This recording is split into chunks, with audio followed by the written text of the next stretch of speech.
What's up, guys? Mr. Second Passport here.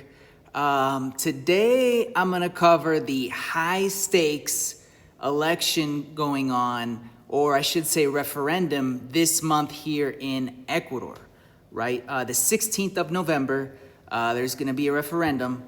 Everyone has to go and basically vote. It's obligatory here in Ecuador. So this is kind of huge for the country, and it should affect expats a little bit, and I'll explain how in this short vid here. So basically, there's 4 quick questions. This is how it works here in Ecuador. Like anything really substantially big they want to change about the constitution or the country, they kind of have to put it to popular vote.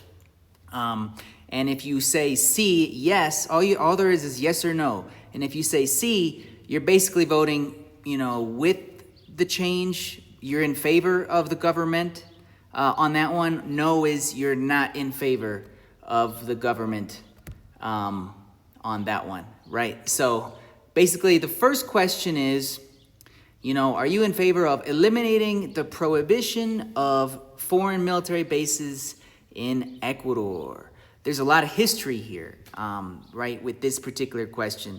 Basically, a previous very nationalistic president eliminated the foreign base in Manta. And since then, not only because of that, but a big reason, a lot of narco terrorists have really taken a stronghold in Ecuador and made one of their main shipping routes. Basically, they ship the product from Colombia through Ecuador, up through Galapagos, and then into Mexico, right, to head north, right? So again, they've really taken a stronghold here, and it hasn't helped. And I do have friends in law enforcement who have told me that everything was a lot better. They had a lot more equipment, a lot more training when the American base was there, right? So I do think, obviously, personally, I do think that the C would be huge for the country in a good way. And no would be kind of a step back, kind of going the direction of Colombia, right? On that one, kind of moving away from the U.S., when really we probably should be moving towards our biggest market. It should affect the type of expat that comes here, ironically, right?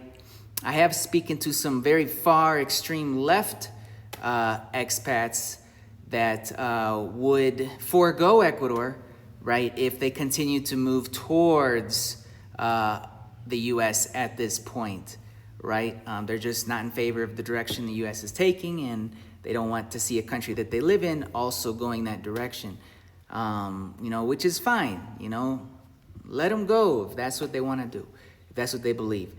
And I have spoken to locals here who tend to be more left-leaning, who have said, that's horrible. Why would we let them put a base here when, they're not going to let us put a base in Miami, right? Well, it's totally different, right? It's not even the same thing we're talking about here, okay? The U.S. military does not need Ecuador's help on pretty much anything.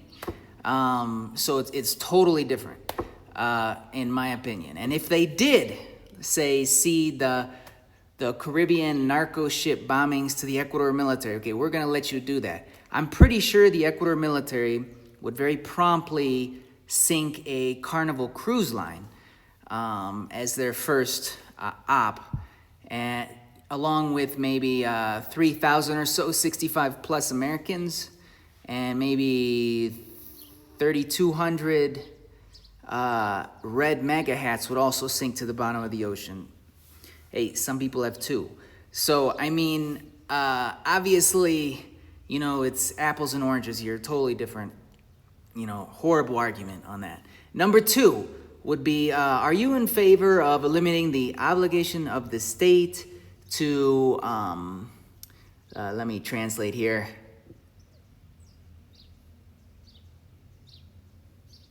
To stop giving, a certain budget amount for different political organizations for their campaigning.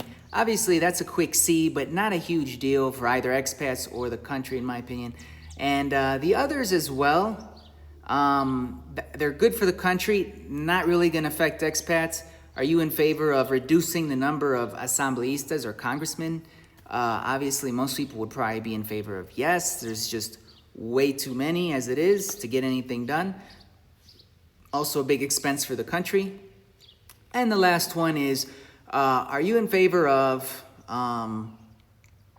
basically, how I understand it is, creating an assembly to write a brand new constitution. Because our previous constitution was written 10, 15 years ago by a former president, socialist leaning, who can't even come to the country at this time because he's wanted for several crimes. So obviously that would be pretty, that's also another thing that maybe won't directly affect expats or foreign visitors to Ecuador, but I think, again, would be pretty good for the country. Anyway, those are the 4 questions that are going to be on this referendum. Obviously, the first one is the main one that could directly affect the security situation, particularly on the coast of Ecuador, that's really deteriorated in the last couple years. That's pretty much undebatable. So something has to change if people want to see that changed as well. So anyway, I'm Mr. Second Passport. If you like this, don't forget to subscribe and hit the like button, and tune in on November 16th to see what happens with this referendum. I am not too optimistic on all of these 4 passing for the government, which I think would be unfortunate for the country. I'm Mr. Second Passport. Take care.